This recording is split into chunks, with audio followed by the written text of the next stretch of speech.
السلام عليكم ورحمة الله تعالى وبركاته. دمان داوديشيدا qiimaha ay qadirinta iga mudan meel walba caalamka ka joogtaan ku soo dhawaada Mood Production ee barnaamijkeena aadka u xiisaha badnaa. Maanta barnaamijkeena waxa ku qaadan doonaa sida muuqaalada codka looga tiro ama looga dhigo kuwa aan cod lahayn.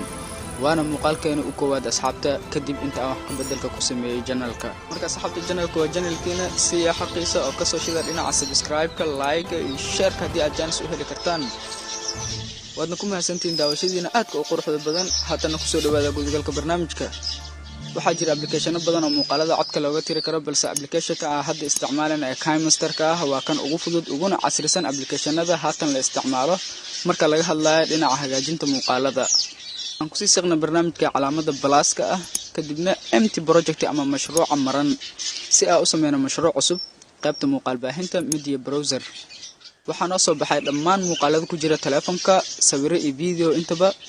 waxaan ka dooran karnaa muuqaal alla muuqaalka rabna inaan codka ka tirno. tusaale ahaan muuqaalkan ku jira bluetooth-ka asi doorano. haatan wuxuu noo soo galay qaybta gudaha aan tijaabino codkiisa.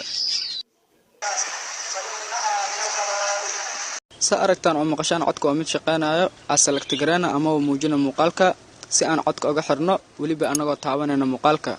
kadib qaybta codadka waxaan codka ku tiri karnaa ama aan ku baabi'in karnaa laba siyaabood: inaan codka xirno oo aan istilaab saarno ama inaan maqalkiisa hoos u dhigno ilaa laga maqli waayo anagoo geynayna meesha ugu dambaysa ee everka ah.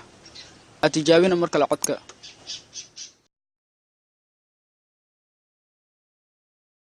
alxamdulillah sa aragtaan oo ku guuleysanay inaan codka ka xirno muuqaalka.